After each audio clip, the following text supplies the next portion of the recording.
Hi friends, welcome మన ఉమ్మడి వంటలు ఛానల్కు. ఈరోజు నేను చేర్పించబోయేది తమలపాకుల పైన శ్రీరామ ఎలా రాయాలి, మాల ఎలా కట్టాలి నేను చూపిస్తున్నాను. తమలపాకులను బాగా శుభ్రంగా కడుగుకొని బాగా నీట్గా తుడుచుకొని పెట్టుకోవాలి. ఇలాగన్నీ మనం పెట్టుకున్నామంటే ఈజీగా ఉంటుంది రాసుకోవటానికి.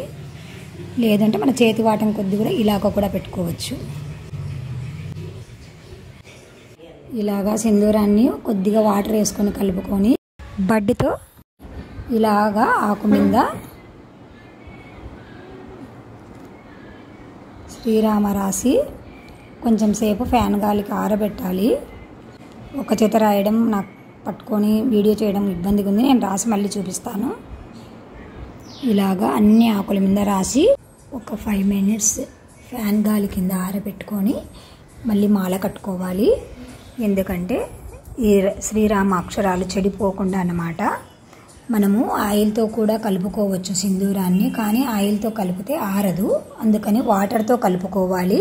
వైశాఖ మాసంలో శ్రీ మహావిష్ణువుకు చాలా ఇష్టమైనది విష్ణు వంశనే కదా శ్రీరామచంద్రుడు. శ్రీరాముడు అంటే ఆంజనేయ స్వామికి చాలా ఇష్టం కదా, అందుకని మీరు కూడా కొంచెం ఓపిక తెచ్చుకొని ఒక్క 10 నిమిషాలు కేటాయించుకొని ఇలా రాసుకొని ఈ మాలను ఆంజనేయ స్వామికి మంగళవారం కానీ శనివారం కానీ సమర్పిస్తే ఆయన అనుగ్రహానికి మనము పాత్రలం అవుతాము.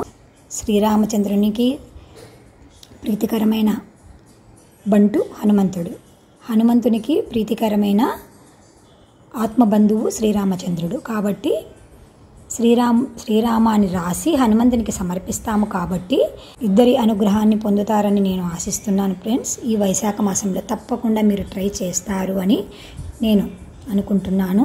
ఆరిపోయాక ఇలాగ దారం తీసుకొని ఇలాగ కట్టుకోవాలి.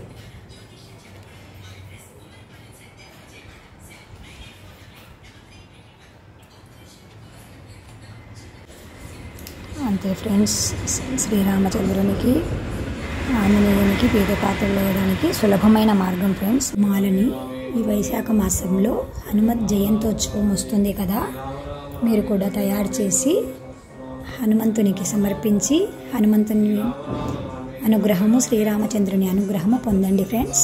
నేను చాలా పెద్ద మాల చేశాను. ఆంజనేయ స్వామి చిన్నగా ఉన్నాడు కాబట్టి చిన్నగా కనిపిస్తుంది చూడ్డానికి, వెనక్కి వేసేశారు మాలను.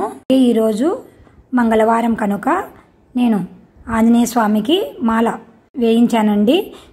చాలా బాగా ఉంది. ఆ ఆంజనేయ స్వామికి వేసిన మాలను చూసి కూడా ఆంజనేయ స్వామిని చూసి దర్శనం చేసుకోండి. ఓకేనా ఫ్రెండ్స్? మీరు కూడా తప్పకుండా ట్రై చేయండి ఫ్రెండ్స్. మీకు ఎలా వచ్చిందో మాకు కామెంట్ రూపంలో తెలియచేయండి ఫ్రెండ్స్. Bye friends.